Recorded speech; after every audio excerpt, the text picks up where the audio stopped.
Let me welcome you all to this new session.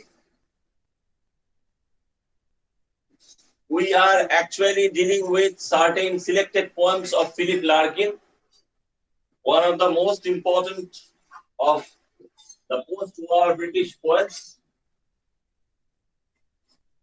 Now, I have already given you a brief introduction to Philip Larkin and to the movement poets, and I have also discussed with you the poem Once. Now, today we are going to read together Philip Larkin's poem, The Explosion. The Explosion was Philip Larkin's poem taken from the last volume of poems that he published during his lifetime, obviously. Philip Larkin's High Windows, that was published in 1974, contains this poem. In fact, this is the last poem of the volume. Now, The Explosion is a poem about a coal mine disaster. An explosion is a very common occurrence in the hazardous job of mining coal from the bowels of the earth. And in 1969, there was a BBC documentary on a very, very tragic coal mine disaster, and Philip Larkin viewed this. And in a way, this poem is a response to a disastrous event that Philip Larkin has given. Now, so far as our response to any disaster, it may be natural disaster, it may be medical disaster, it may be industrial disaster, it may be political disaster. We all know that disaster is usually a stupendous event that causes death and destruction in a major way. People are killed, many people may be killed, property may be destroyed, and in a way, individuals and even communities are put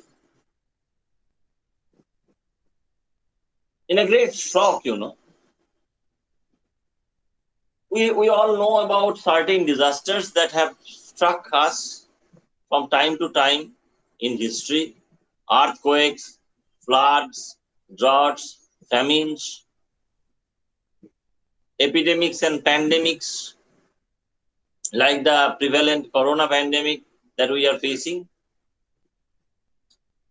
Then, so far as natural disasters are, I have talked about them. So far as industrial disasters are, there may be coal mine disasters, mining disasters, there may be disasters in industrial plants, there may be nuclear disasters, and so on and so forth. Similarly, there are political disasters. There may be a coup, a revolt, civil war, partition, assassination of leaders, riots, and so on and so forth. Now, a very, very potent question that has raised in the minds of readers and critics alike refers to the doubt. And what is the doubt?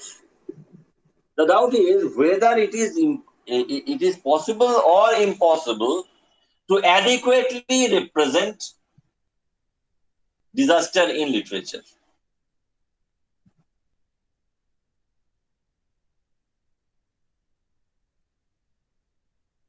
Famous painting that has shown the destruction of a village in wartime. Now, artists are human beings.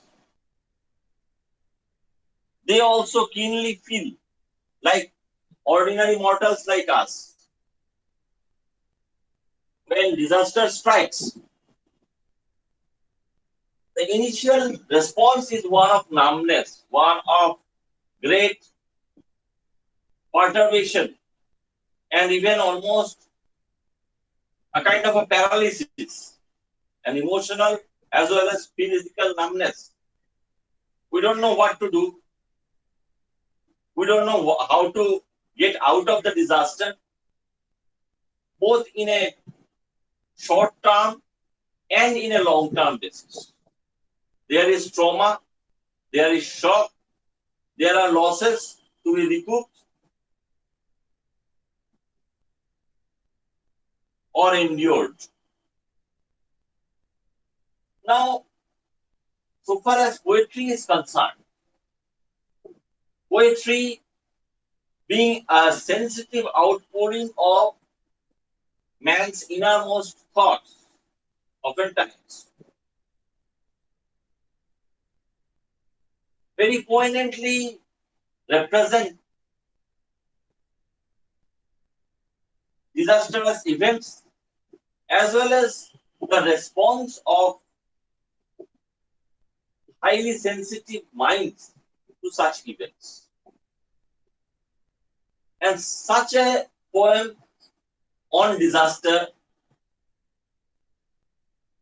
we are going to tackle today. Just look at the title of the poem before we read it.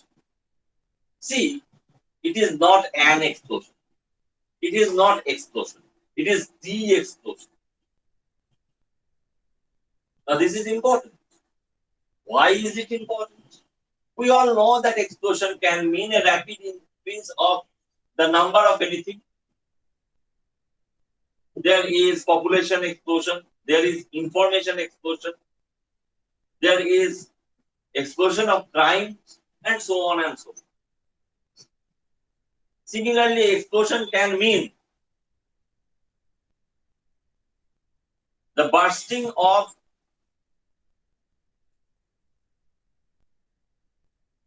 something. It may be a bomb. It may be a gas cylinder.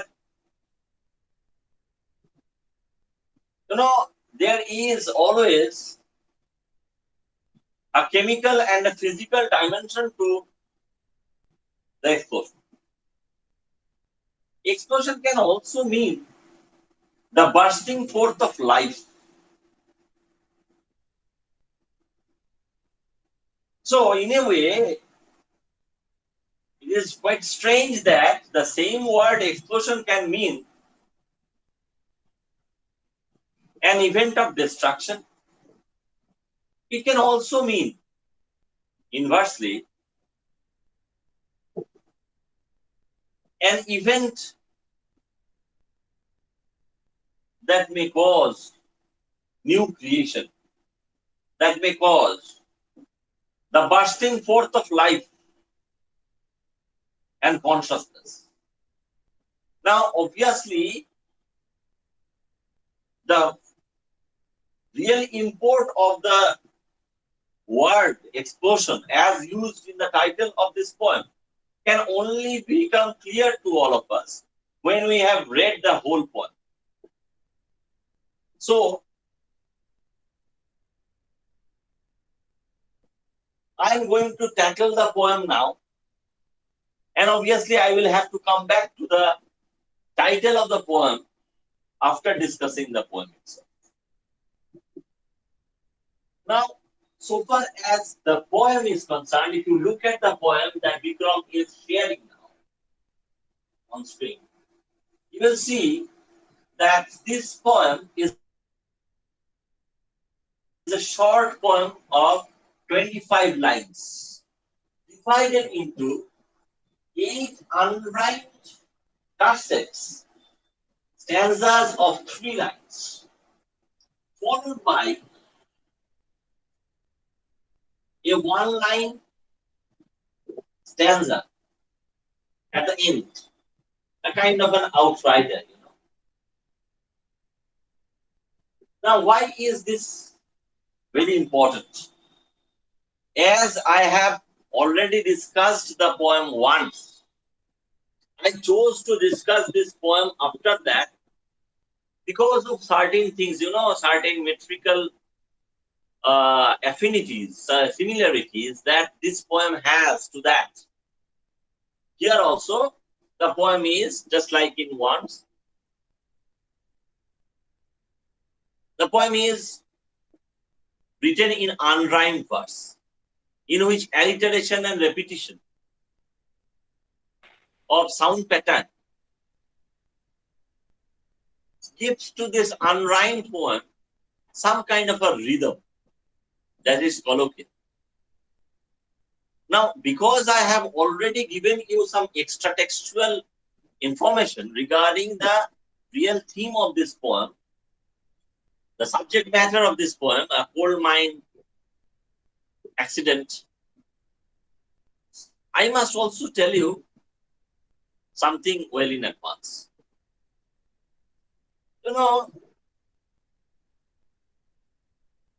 In this particular poem, going against his common habit of using iambic pentameters and even hexameters and using rhyme, Larkin has actually used unrhymed verse. He has also used trochaic tetrameter. Why is it so?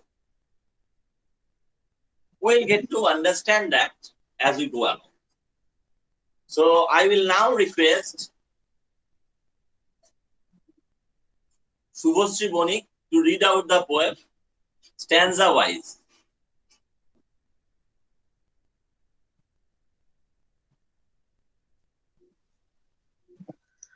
On the day of the explosion, shadows pointed towards the pit head. In the sun, the slag heap slept. Well, on the day of the explosion, this collection of words gives the temporal reference point. Obviously, it is describing the day of an explosion.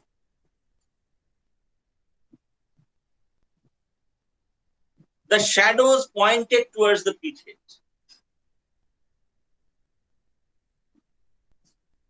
There is shadow. And it points to the pit head, the mining shaft that the miners will go down in order to get to the black diamond of coal. Now,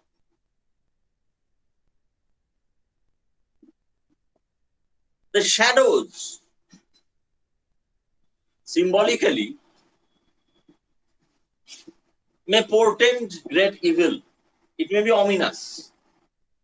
There is pit head. Obviously, there is a reference to the nether world, the world of Hades, the world of hell. Similarly, the shadows pointing to the pit head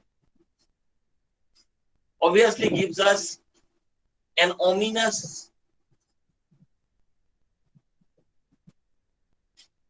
implication, a hint.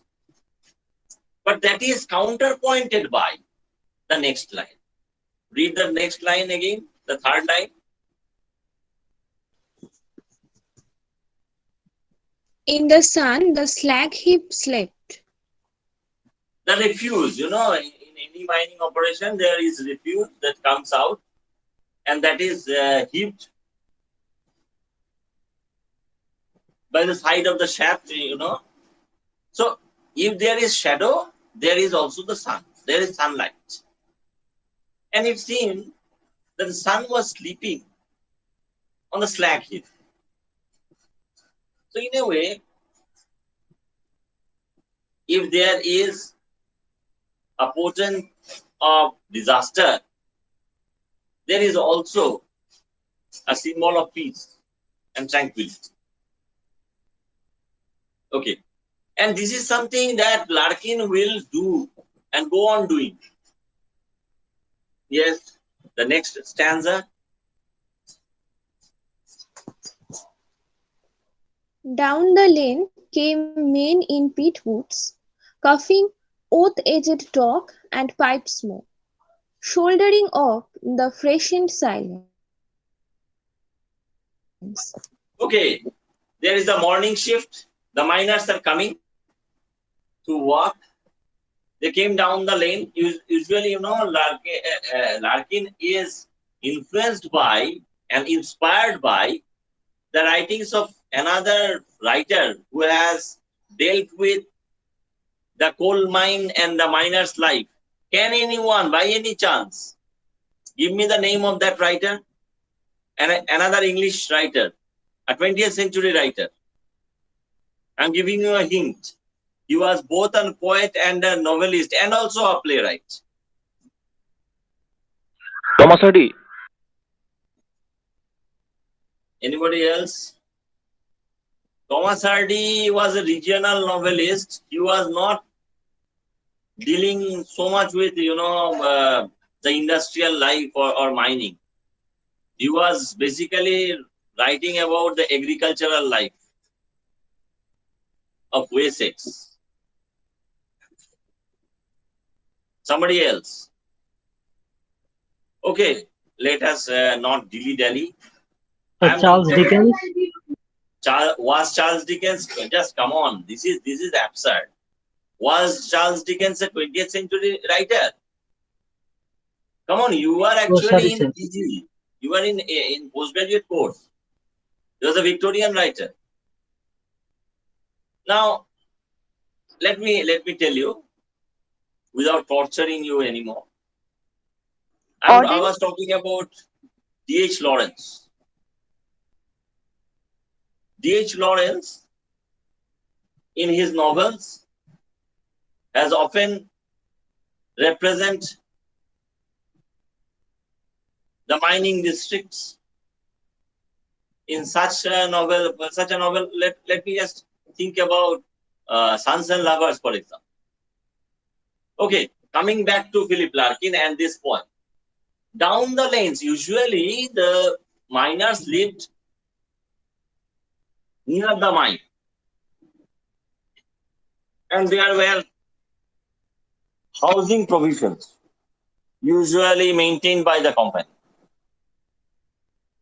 the coal mine. Okay, down the lane they came, coughing oath-edged talk and pipe smoke. See, this coughing is something that is very common to miners because they have to inhale coal dust. It leads to lung disease like pneumoconiosis, pneumoconiosis. That leads to cough. And oath is a talk, Now, because these are basically working men, working class people, they are actually using expletives, slangs, and oath words in their conversation. And they smoke as well. Now, at this point, I would like to point out that the speaker of this poem is an observer who is not a fellow from the working classes. And that is shown in and from the language that he uses in writing about the miners. So in a way, the poet speaker is describing a scene and an event. Okay, read it again, this second stanza.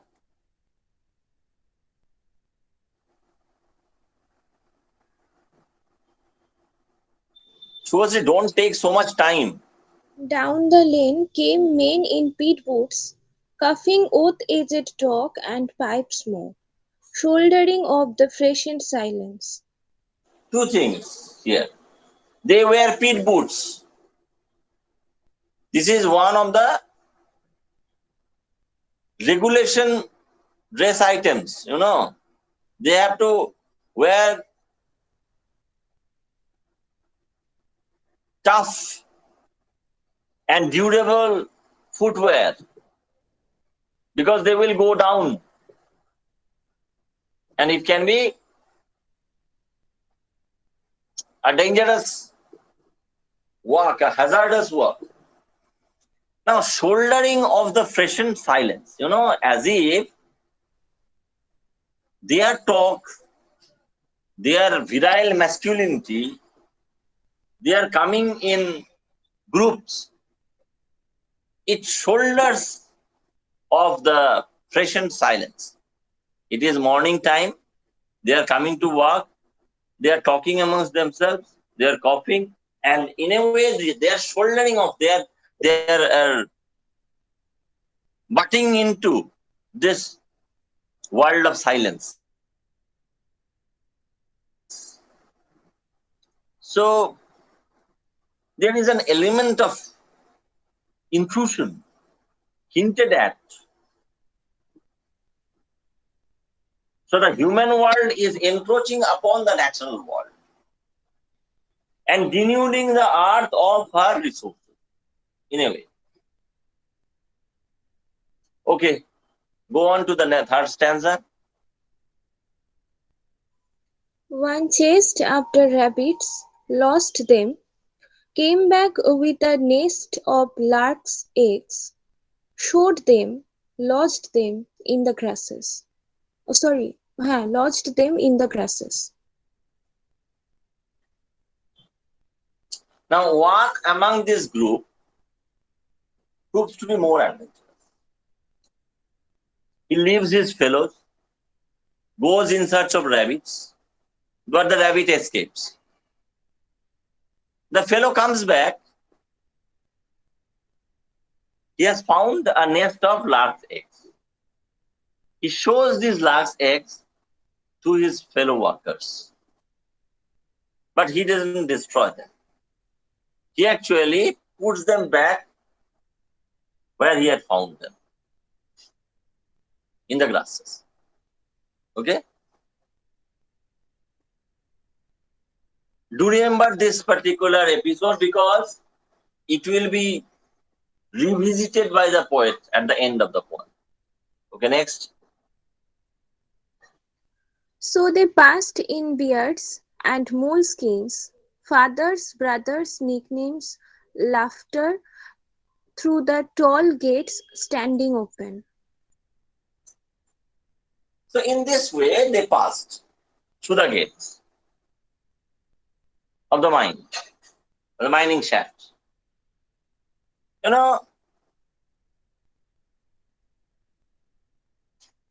They wear their beard, and they wear their moleskin. It's a kind of a toughened fabric, very, very closely woven, which is soft yet durable. And usually that actually provides the miners with their clothing. And who are passing in? Fathers, brothers, sons.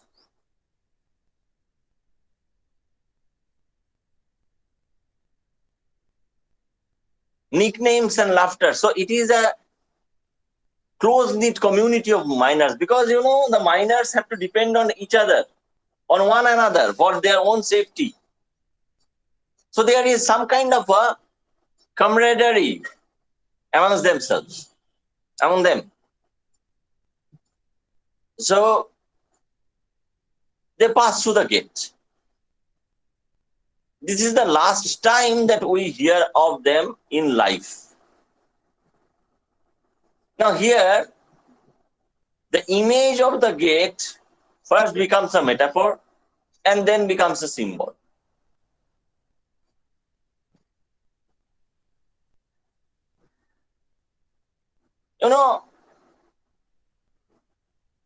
If you read Dante's Divine Comedy, Divina Commedia, or even Shakespeare's Macbeth, you will see that the gates are often, in particular contexts, likened to the gate of hell, the hell gate. Whereas in Macbeth, the gate was closed. There was knocking, and ultimately, on which De Quincey has written such a wonderful essay. And ultimately, the gate was opened by the drunken porter. Here, the gate is open.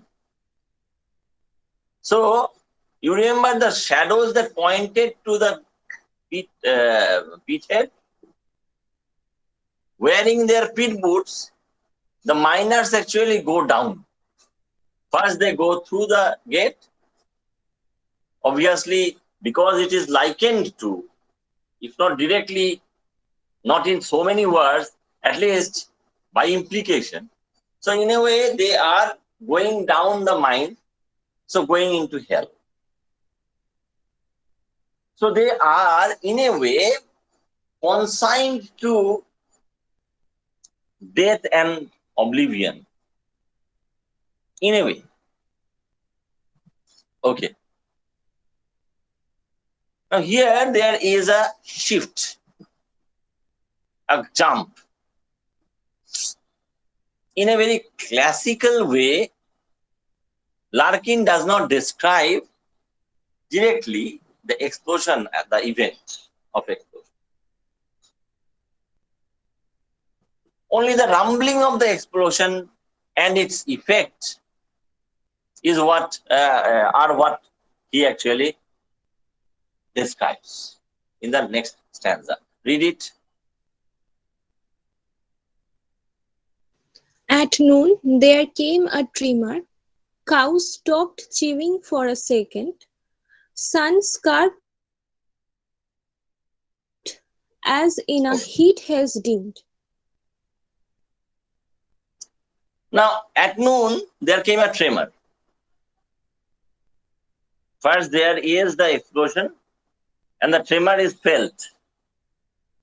It takes some time to be communicated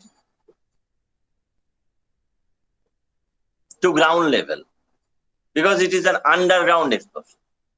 The tremor is the physical manifestation of the explosion. Now, Larkin actually shows his poetic métier in the way he describes, not in detail, but by hints. You see, the sun was carved. Is it by the cloud or by the smoke billowing out of the mining shaft? We don't know. But because we are talking about a tremor and we are talking about a mining accident, we may think that it may be the smoke. The sun is not seen in his resplendent glory. It is dimmed. The sunlight is dimmed, as if in a heat haze. This heat can also be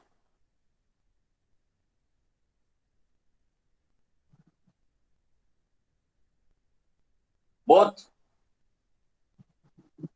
caused by weather and caused by the explosion.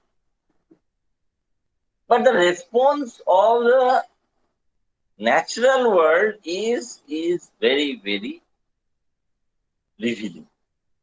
The cows are disturbed only for 1 second. They stop their chewing for 1 second. Then obviously it is implied that they go on chewing. And this is in a way indicative of the loneliness, solitude that man has condemned himself to.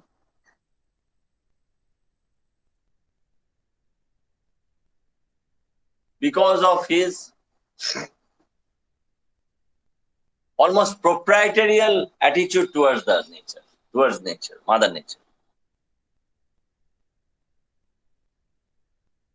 So, obviously, the miners who had gone down the mine, they are facing danger. They may be injured, they may have died. We'll see. Read the 6th stanza. You just look at it, all of you, I am telling you. This is put in italics, yes or no? This stanza.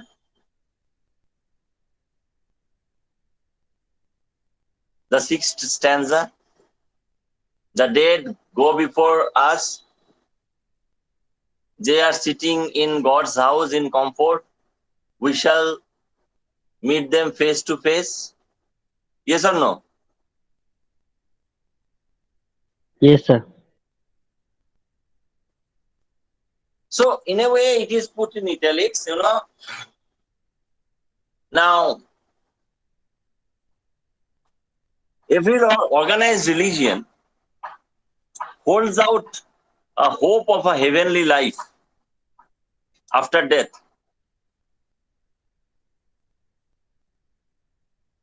Islam has it, Hinduism has it, Christianity has it.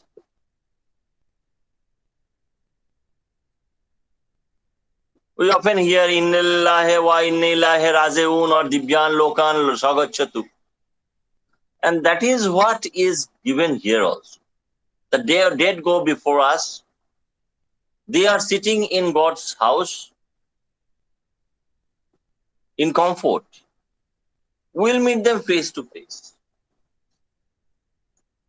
So first of all, you have to understand, they have gone before us. We are all going to die. They have died first. They have gone to God. That is what gives us consolation and helps us to cope with the loss of our near and dear ones. Now, you see, what is importantly stressed, they are sitting. Look at it. First, the tense of the first line is simple present or present indefinite. The second line is in present continuous tense. They are sitting. So we are assured in God's house in comfort. So the God's house is very important. Heaven is very important. Similarly, important is the fact that they are comfortable. They are in the safe hands of the Almighty. And there is also a hope that we shall meet them face to face. Do remember this, face to face. Here we will see from the next stanza onwards how the real butts into the surreal. Okay, we have seen the event described obliquely, sparingly, by hints, And there is the religious consolation offered by the church, by the chapel, the religious establishment. Now, let's read the next portion of the poem. Yes, start. The dead go before us. No, They I are have read out that. Next stanza. plain as lettering in the chapels. It was said, and for a second, wives saw men of the explosion. Okay, there is a memorial service in the chapel. These dead are remembered. A kind of a funerary service. Now, they are remembered in the chapel. But then, there is a reportage of a kind of a logically impossible but emotionally evocative momentary sight of the men of the explosion. Who see them? Their wives, who have assembled in the chapel to remember their loved ones, dead now. They are seen, the men of the explosion. Read this stanza again.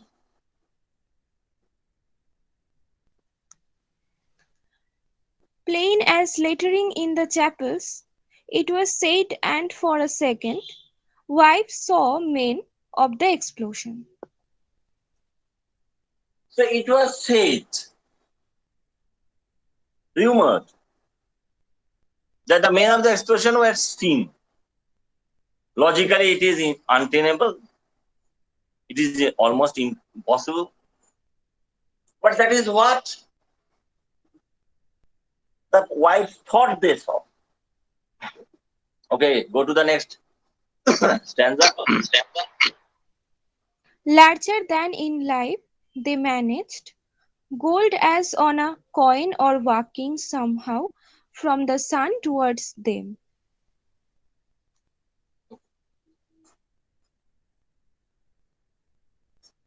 They are seen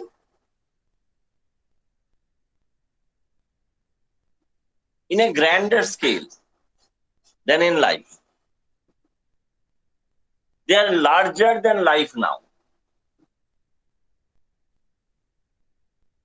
And their dignity is enhanced by pointing out that they were as glorious, as shining as gold in a coin.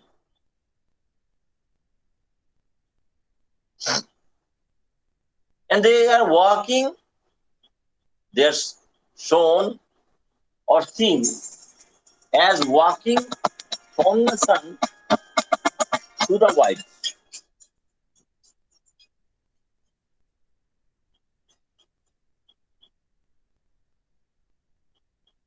So they are larger than what they had managed in life. So their stature and their significance have been raised. So in a way, you have to understand that there is the hope that the wives will meet their husbands and brothers and sons, maybe the male folk in heaven afterwards. But there is a prompt, momentary reunion.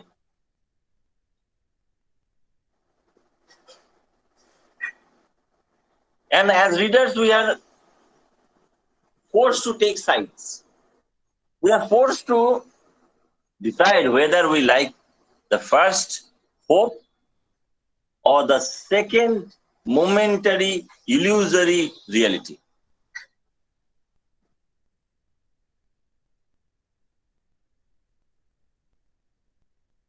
The last line is also very revealing. Read it. One showing the eggs unbroken. One of those miners who had died in the explosion shows to the wife a large egg unbroken. You remember the person from amongst the miners who had discovered the nest of lark eggs, full of lark eggs, had not destroyed them. So the unbroken lark's egg can mean many things. It may mean the organic unity of the life cycle of the working class miners, whose life and death represent the whole or sum total of their existence. That is natural. But in a way, it is also a hopeful sign. It is a symbol of optimism that life goes on. If these miners are now dead, then the unbroken lark's egg symbols in and through itself the future bursting forth of life from that eggshell. At one time in future,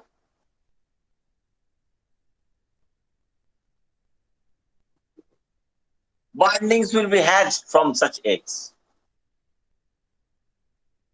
So in a way, this can be indicative of the continuous flow of life.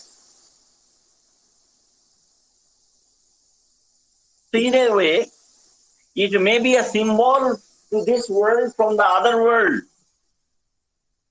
of hope,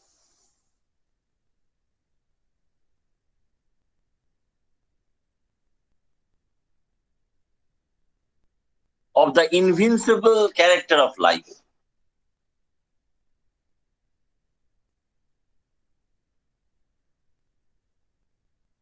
So this was my reading of The Explosion by Philip Larkin.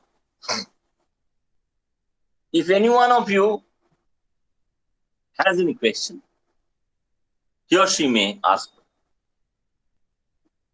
Yes, sir. Can I ask a question? Come on. Go ahead. Sir, the underground explosion, can we inevitably imagine that, which is not harder to envisage, that can we say that it's a metaphysical poem? I mean, is there any shift from the physical to metaphysical? Where do you bring in the metaphysical? Oh, as the line says that we shall see face to face. Is there any reunification of heaven or kind of metaphysical things like the alternative view of the afterlife? No, that is there, but alternative view of afterlife does not make this poem metaphysical. Now, why are you talking about metaphysical context here?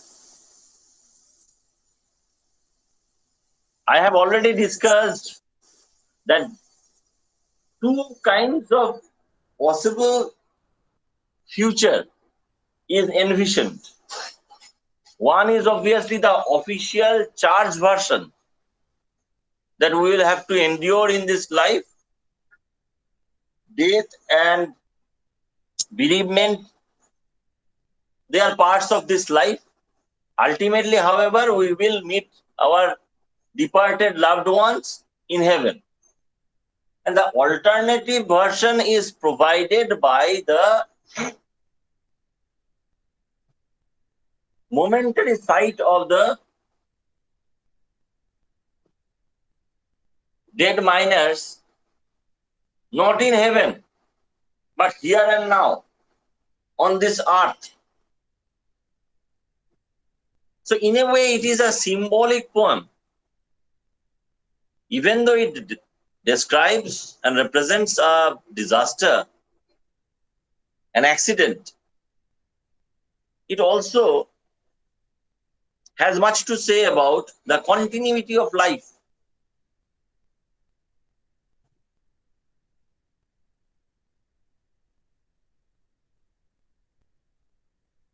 I hope that satisfies you. Yes, sir.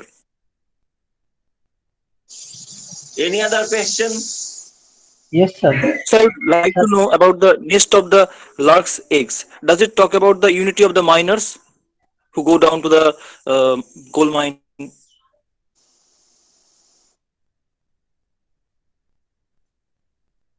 The last eggs are unbroken, as shown by one of the miners. Actually,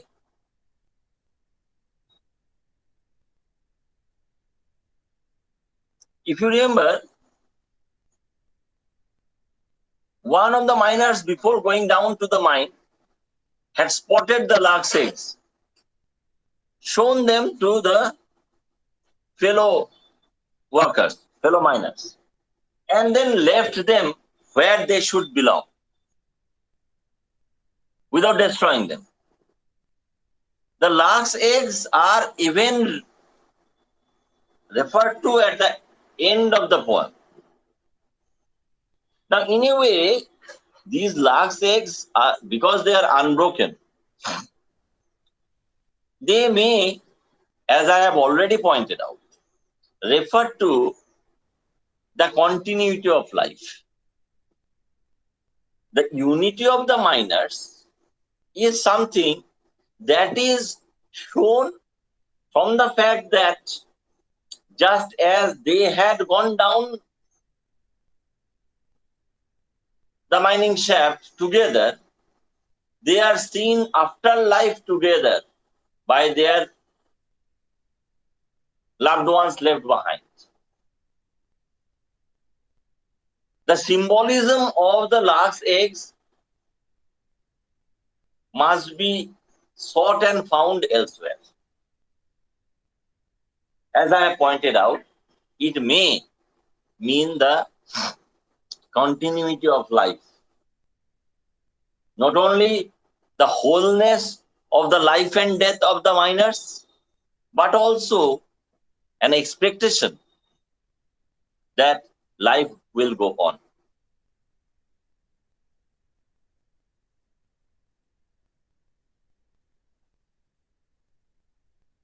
Any other question?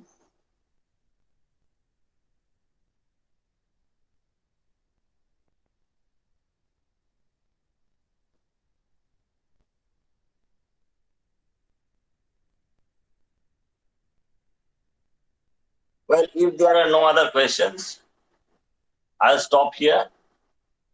Next day, I propose to, because now we are having this MPhil and PhD coursework examinations.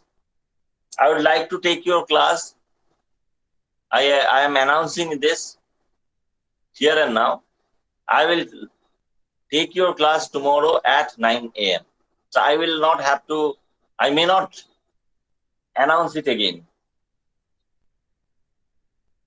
Okay? So see you at 9 a.m. tomorrow. okay, sir. You may remove me.